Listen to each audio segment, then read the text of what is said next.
Brother borrowed my Bentley GT to hook up with my fiancée, but karma hit them hard when they got into an accident, now begging for my mercy to open the insurance. Hey everyone, I need to get this off my chest because I'm still processing the absolute clusterfuck my life has become over the past month. This is going to be long, but I need to lay out all the details so you understand why I'm not budging on what everyone thinks is a cruel decision. I 31 male work in commercial real estate development. Started my own firm 5 years ago after grinding for a decade learning the business. I'm not rolling in cash or anything, but I do well enough to afford some nice things, including my 2022 Bentley Continental GT that I bought last year. It's my baby. Midnight blue, cream leather interior, and it drives like a dream. I saved for 3 years to get that car, and it represents everything I worked for.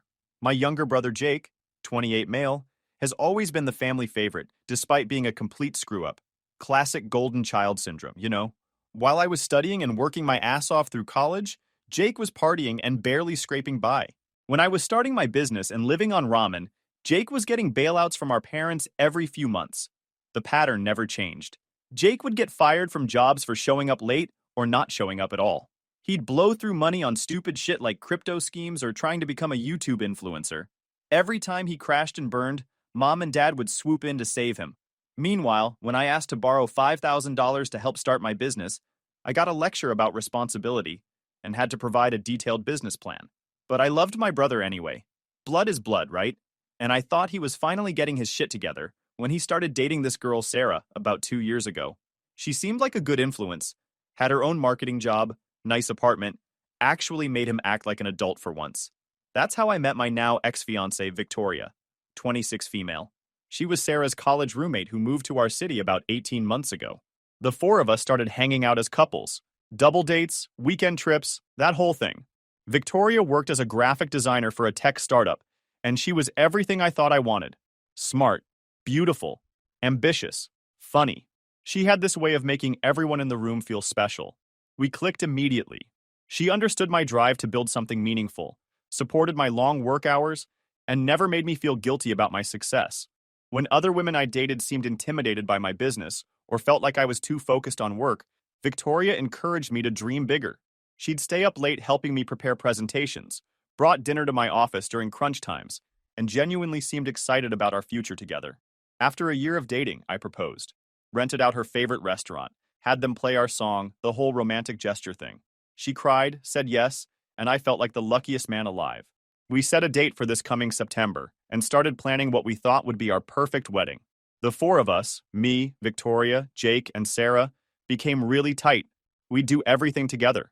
Weekend trips to the mountains, beach vacations, regular dinners at each other's places. Victoria and Jake got along great, which I loved seeing. My brother could be charming when he wanted to be, and Victoria appreciated that he made me laugh and helped me relax after stressful workdays. Looking back now, I can see signs I completely missed. How Victoria would always volunteer to ride with Jake when we went places in separate cars. How she'd laugh a little too hard at his stupid jokes. How she'd text him directly about group plans instead of going through Sarah or me. But at the time, I just thought it was nice that my fiancé and my brother were close. The Bentley became part of our group dynamic too. Jake was obsessed with that car from day one, always asking to drive it, taking pictures with it, posting Instagram stories whenever we went out in it. I'd let him drive occasionally, family barbecues, short trips where I'd had a few beers. He was a decent driver, and honestly, I enjoyed seeing how excited he got about it. Victoria loved the car too, but in a different way. She appreciated the craftsmanship, the engineering, the fact that it represented my hard work. She'd always run her hand along the interior when we'd go out, and once told me it made her feel proud to be with someone who'd earned something so beautiful. 3 months ago, things started feeling off. Jake and Sarah broke up. Supposedly mutual, but Sarah seemed pretty bitter about it. She stopped hanging out with us, which meant our group dynamic changed. It was just me, Victoria, and Jake now, which I didn't mind at first. Brothers and future sister-in-law bonding, right? But Victoria started acting differently. She'd be on her phone more, sometimes late at night. When I'd ask who she was texting, she'd say work stuff or her mom, but she'd always close the screen quickly. She started suggesting we include Jake in more of our plans, even romantic ones. Jake seems lonely since the breakup, she'd say. Maybe we should invite him to dinner. She also became more interested in Jake's life than seemed normal, always asking about his job search, his living situation, His dating prospects? I thought she was just being kind, trying to help my brother through a rough patch. God, I was naive. The incident happened 3 weeks ago on a Saturday. I'd been working on a big commercial development deal all week and was completely exhausted. Victoria and I had planned a quiet night in, but around 6 p.m. she said she wasn't feeling well and wanted to go home to rest. She lived about 20 minutes away in her own apartment. We were planning to move in together after the wedding. I was disappointed but understood. I told her I'd probably just order takeout and watch Netflix. She kissed me goodbye and said she'd call me tomorrow. Around 8 p.m., Jake texted me, "Hey bro, would it be cool if I borrowed the Bentley tonight? Got a date with this girl and want to impress her. Promise I'll be super careful." I hesitated. I was tired and the idea of going out to drop off the car seemed like a lot of effort. But Jake had been depressed since his breakup, and if borrowing my car would help him get back out there, why not? I texted back, "Sure, but be careful. You know how much that car means to me." He came by around 8:30 to pick it up. Seemed excited, talked about how this girl he was seeing was really special, and he wanted to make a good impression. I gave him the keys and told him to have it back by Sunday afternoon. He promised he'd treat it like his own baby. Sunday afternoon came and went. No Bentley, no Jake. I called him around 4 p.m. Straight to voicemail. Texted him, no response. I was starting to get pissed. My car wasn't some toy he could just disappear with. By 8 p.m., I was genuinely worried something had happened. I called my parents. They hadn't heard from him. I even called a few of his friends, but nobody had seen him. I spent Sunday night barely sleeping, alternating between fury and genuine concern that my brother might be hurt somewhere. Monday morning, I was about to file a police report when my phone rang. Unknown number. "Is this Axel Rivera?" The voice was professional, calm. "Yes, who's this?" "This is Officer Martinez with the state police. I'm calling about a vehicle registered to you, a 2019 Bentley Continental GT. The vehicle was involved in an accident last night." My stomach dropped. "Is my brother okay?" "Jake Rivera. He was driving it." "Mr. Rivera is in stable condition at Mercy General Hospital.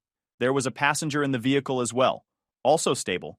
You'll need to come down to discuss the accident report and insurance matters." I threw on clothes and raced to the hospital, my mind spinning. Jake was okay, that was the main thing. The car could be replaced. As long as my brother wasn't seriously hurt, everything else was just money and metal. I got to the hospital and asked for Jake Rivera. The nurse directed me to room 314. I was walking down the hallway, practicing what I'd say, how I'd hug him and tell him the car didn't matter as long as he was safe, when I saw something that made me stop dead. Through the small window in the door, I could see Jake in the hospital bed, and sitting in the chair next to him, holding his hand, was Victoria, my fiancée. Still in the same clothes I'd seen her in Saturday night when she went home sick. For a moment, my brain refused to process what I was seeing. There had to be some explanation. Maybe she'd heard about the accident and come to support him. Maybe she was here as my representative since I hadn't arrived yet. But then Jake leaned over and kissed her. Not a friendly peck on the cheek, a real kiss, soft and intimate, like they'd done it 1,000 times before. I stood frozen in that hallway, watching my brother and my fiancée together in a hospital room, and felt my entire world collapse. Everything made sense now. The late-night texting, Victoria's sudden interest in Jake's life, her suggestion that we include him in our romantic plans, the way she'd volunteered to ride with him. Saturday night, when she said she was sick and going home, she'd actually been going out with Jake, in my car. The car I'd worked my ass off for, that represented everything I'd built. They'd been using it to sneak around behind my back. I pushed open the door. They both looked up, and the guilt on their faces told me everything I needed to know. "Axel!" Victoria jumped up, dropping Jake's hand like it was on fire. "I can explain." "Explain what?" My voice was deadly calm. "Explain why my fiancé is holding hands with my brother in a hospital room? Explain why you were in my car when you told me you were home sick?" Jake tried to sit up straighter in the bed, wincing. His left arm was in a sling, and he had a bandage on his forehead. "Bro, listen. Don't." I held up my hand. "Don't you fucking dare call me bro right now." The silence that followed was deafening. Victoria's face was red, tears starting to form. Jake looked like he wanted to disappear into the hospital bed. "How long?" I asked quietly. They looked at each other. Some silent communication passed between them. "Axel, please, let us explain," Victoria started. "How long?" I repeated, my voice harder now. 2 months, Jake whispered. 2 months, while I was planning our wedding, while I was working extra hours to save money for our honeymoon, while I was lying in bed next to her every night, trusting her completely. 2 months! I repeated, letting it sink in. And Saturday night? We didn't plan it, Victoria said quickly. It just happened. We went for dinner and started talking, and in my car. Axel, you used my car to go cheat on me with my brother. The words hung in the air like a toxic cloud. Victoria started crying harder. Jake couldn't meet my eyes. What happened? I asked. The accident. Jake cleared his throat. We were coming back from this hotel outside the city. It was late, maybe 2 a.m. She was distracting me while I was driving, and I didn't see the curve fast enough. Hit a tree. She was distracting you, how? His face turned red. I could fill in the blanks. Jesus Christ. I sank into the other chair in the room. You crashed my Bentley because you were getting a blowjob from my fiancé. Victoria sobbed harder. It wasn't like that. What was it like, Victoria? Because from where I'm sitting, it looks like you two have been lying to me for months, using my car for your affair. And now you've destroyed it because you couldn't keep your hands off each other long enough to drive safely. I stood up. I'm done. With both of you. I turned to leave, but Victoria grabbed my arm. Axel, please, I love you. This thing with Jake, it doesn't mean anything. It was a mistake. I looked down at her hand on my arm, then back at her tear-streaked face. If it doesn't mean anything, why have you been doing it for 2 months?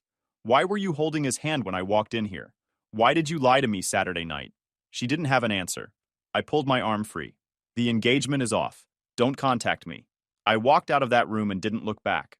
The next few days were a blur of logistics and legal stuff. The Bentley was totaled, wrapped around a tree in what the police report called driver distraction and excessive speed. My insurance adjuster took photos, and seeing my beautiful car crumpled up like a beer can was almost as painful as the betrayal itself. Jake called me constantly. Victoria texted and emailed, both of them wanting to explain and work things out. I blocked their numbers and deleted their emails without reading them. My parents found out about the accident first. Then the affair came out. Mom called crying, saying I needed to forgive Jake because family is everything and people make mistakes. Dad was more measured, but still pushed for reconciliation. Your brother made a bad choice, but he's genuinely sorry, he said. Victoria, too. They both realized they screwed up. I told my parents what I'd told Jake and Victoria. I was done. There was no coming back from this level of betrayal. But then the insurance complications started. See, here's the thing nobody thinks about when they lend their car to someone. Insurance gets really complicated really fast. My policy covered the vehicle, but there were questions about whether Jake's reckless driving and the circumstances of the accident might affect the payout. The insurance company started asking detailed questions about why Jake was driving, whether I knew about his relationship with Victoria, whether this constituted some kind of insurance fraud. More importantly, Jake didn't have his own car insurance. He'd been driving my car with my permission, which meant he was covered under my policy for the accident. But that also meant he was potentially liable for damages beyond what my insurance would cover. The hotel they'd been at? Jake had booked it on a credit card that was already maxed out. The tree they hit? It was on private property, and the landowner was talking about suing for property damage and environmental cleanup. The medical bills were piling up too. Jake didn't have great health insurance through his part-time job. Within a week of the accident, Jake was looking at potentially tens of thousands of dollars in liability. Money he absolutely didn't have. That's when he came to me. I was at my office the following Friday when Jake showed up. My assistant tried to stop him, but he pushed past her and walked into my office. He looked terrible, pale, thinner, dark circles under his eyes. The sling was gone, but he was still moving carefully. Axel, we need to talk. No, we don't. Get out. Please, just hear me out. I'm in serious trouble here. I looked at him standing in my office. My brother who I'd loved and trusted my whole life, and felt nothing but disgust. Good. The insurance stuff is getting complicated. There might be gaps in coverage. I could be liable for way more than the car's value. Sucks to be you. Axel, I'm your brother. You were my brother. Before you decided to fuck my fiancé in my car. He winced. I know you're mad. Mad? I laughed, but there was no humor in it. Jake, mad is when someone cuts you off in traffic. What I feel for you goes way beyond mad. It just happened, okay? Victoria and I, we didn't plan it. We were both going through stuff and we connected, and for 2 months, it got out of hand. We both knew it was wrong. We were going to end it. When? Before or after you got married to her? He couldn't answer that. Here's what's going to happen, I said, leaning back in my chair. You're going to deal with your insurance problems yourself. You're going to figure out how to pay for the property damage, the medical bills, all of it. And you're going to do it without any help from me. Axel, I don't have that kind of money. You know I don't. Should have thought about that before you betrayed me. What do you want me to do? I can't turn back time. I want you to face the consequences of your actions for once in your fucking life instead of expecting someone else to bail you out. Jake's face crumpled. I'll lose everything. My credit will be ruined. I might have to declare bankruptcy. Good. Maybe that'll teach you something about actions having consequences. Please, Axel. I'll do anything to make this right. I stood up. There is nothing you can do to make this right. Nothing. You want to know what you took from me? It's not just the car, Jake. It's not even just Victoria, though that hurts like hell. You took my ability to trust anyone. You took 28 years of believing you were someone I could count on. You took my faith that family means something. He was crying now. I never meant. I don't care what you meant. I care what you did. And what you did was unforgivable. So that's it? You're just going to let me crash and burn? Yeah, Jake, that's exactly what I'm going to do. He left my office crying. I didn't feel sorry for him. Not even a little bit. But the family pressure was intense. My parents called daily. My aunt and uncle got involved. Even my grandmother, who was pushing 90, called to lecture me about forgiveness and family loyalty. That boy made a mistake, Grandma said in her shaky voice. But he's still your flesh and blood. Your parents raised you better than this. Did they, Grandma? Because they raised Jake too, and look how that turned out. The conversation went downhill from there. Mom tried a different approach. She showed up at my apartment with photo albums from when Jake and I were kids. Pictures of us building forts, playing baseball. Christmas mornings where we were both grinning with new toys. Look at these, she said, tears in her eyes. Look at how much you two loved each other. That doesn't just disappear because of one mistake. One mistake that lasted 2 months and destroyed my relationship and my car. Cars can be replaced, Axel. Brothers can't. Yeah? Well, trust can't be replaced either. And neither can my fiancé, apparently. Mom left the photo albums.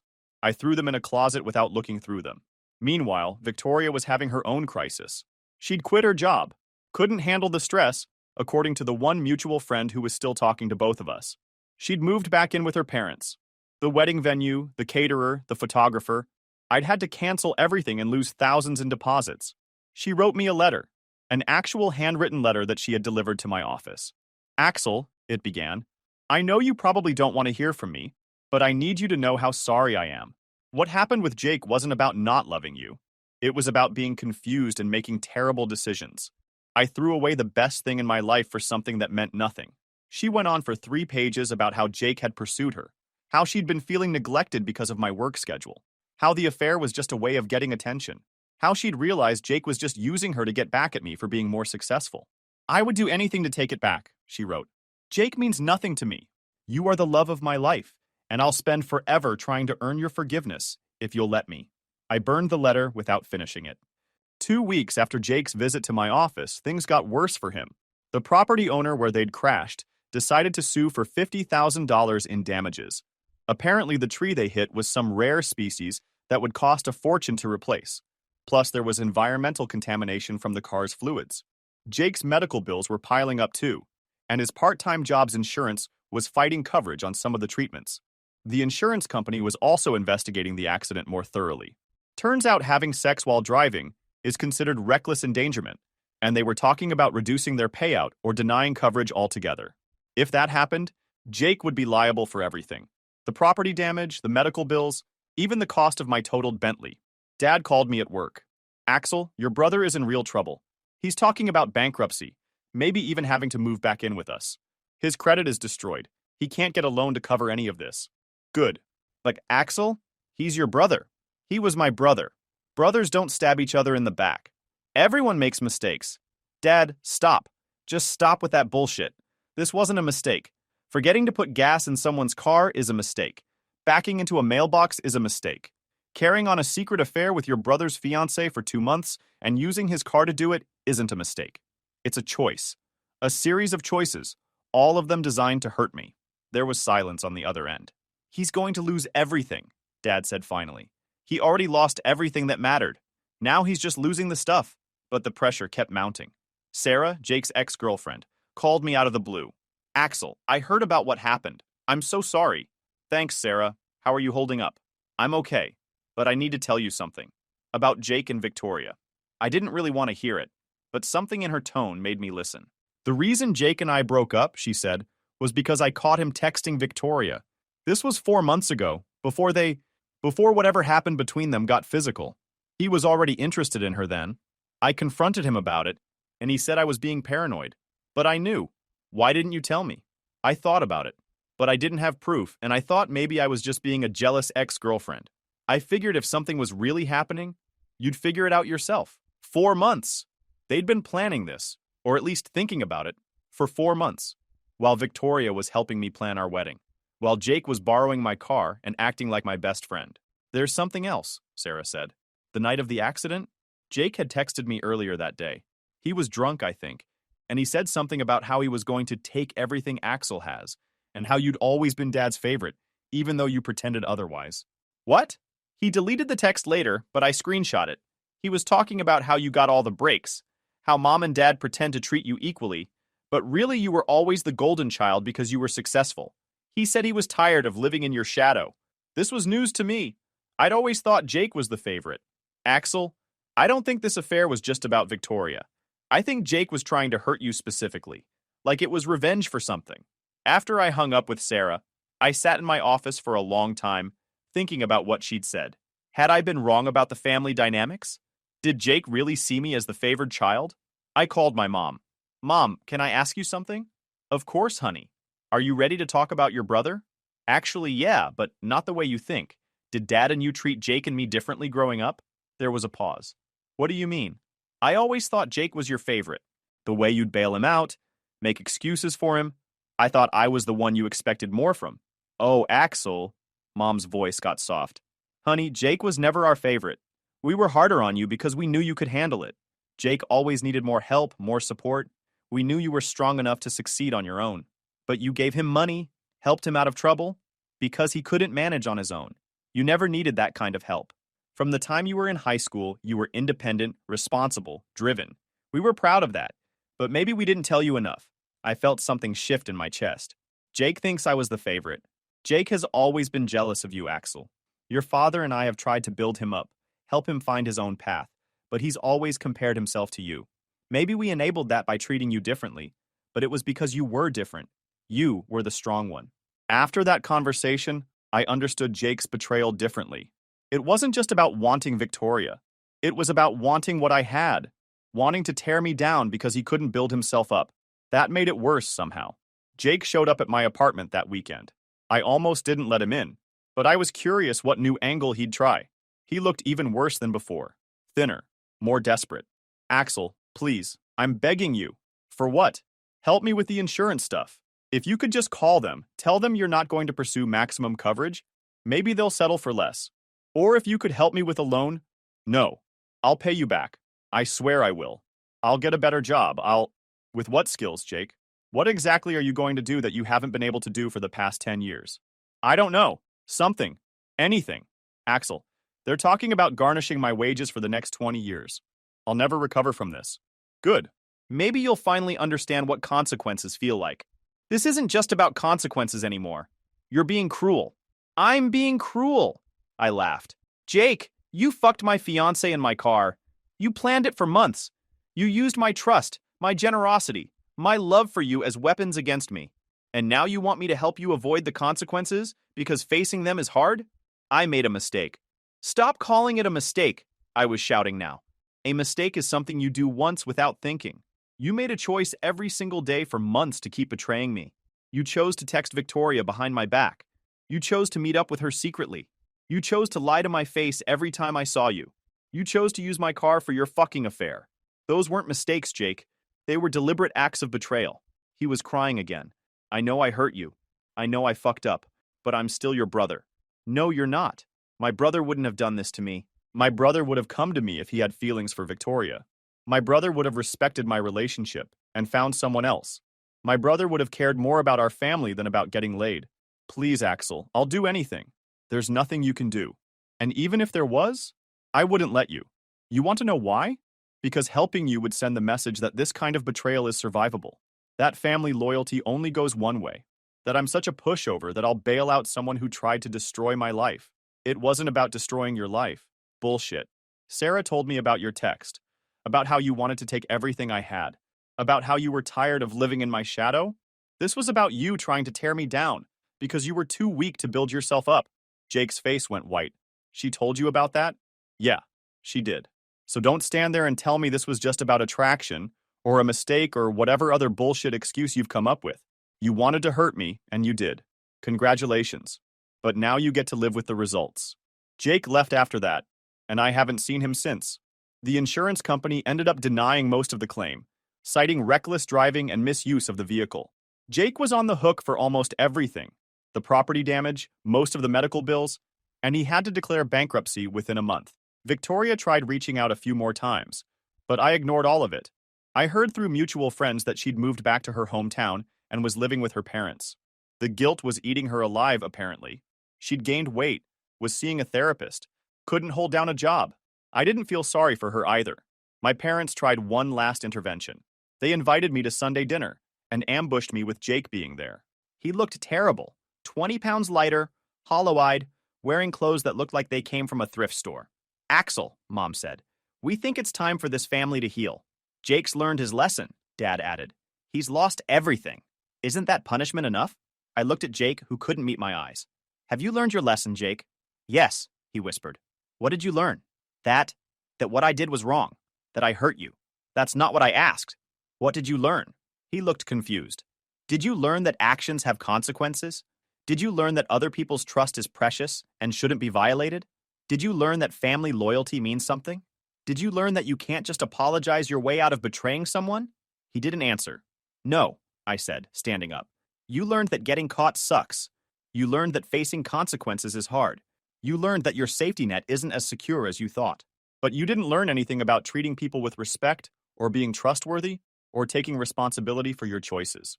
Axel, Mom started. No, Mom. You want to forgive him? That's your choice. You want to help him rebuild his life? Go ahead. But I'm done. Jake burned the bridge between us when he decided my fiancé was more important than our relationship. There's no rebuilding from that. I left and haven't been back to family dinner since. That was 6 months ago. Jake ended up moving back in with our parents and working at a grocery store for barely above minimum wage. Most of his paycheck goes to paying off debt from the accident and bankruptcy. Victoria moved across the country and changed her phone number. I heard she's engaged to someone else now, which is probably the best thing for everyone involved. I bought a new car, a BMW this time. Not quite as flashy as the Bentley, but it's mine and nobody else has ever touched it. I'm dating someone new too, though I'm taking it very slowly. Trust doesn't come as easily as it used to. My parents still think I'm being too harsh. Other family members have weighed in on both sides. Some think I'm justified. Others think I should forgive and move on. Jake sent me a card on my birthday with a long handwritten note about how sorry he was and how much he missed me. I threw it away without reading it all. People ask me if I'll ever forgive him. Honestly, I don't know. Right now, the anger has faded to indifference. I don't actively hate Jake anymore. I just don't think about him. He's like a stranger to me now. Someone who used to be in my life but isn't anymore. Maybe someday I'll feel differently. Maybe in 10 years, when the pain has faded and Jake has actually proven he's changed, we could have some kind of relationship again. But it would never be the same. It could never be the same. The trust is gone. And trust, once broken like that, doesn't just grow back. Some bridges, once burned, can't be rebuilt.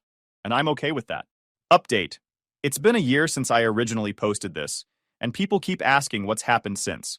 Jake is still living with our parents and working retail. He's tried reaching out a few times, cards on holidays, messages through mutual friends, but I haven't responded. Victoria apparently broke up with her new guy and tried contacting me through social media. I blocked her immediately. Some wounds don't need to be reopened. I'm doing well. The new business is thriving. I'm in a good relationship with someone who's never met Jake and never will, and I've learned to trust again, just more carefully. My parents have stopped pressuring me to reconcile. I think they finally understand that some damage can't be undone. We have a good relationship now, actually better than before because there's no Jake drama complicating everything. People still ask if I regret being so harsh. The answer is no. Setting boundaries and enforcing consequences isn't cruel. It's necessary. Jake learned that actions have real repercussions, something he'd never learned before. Whether he's actually grown from that experience, I don't know and don't care. I'm living my life, and he's living his. That's how it should be.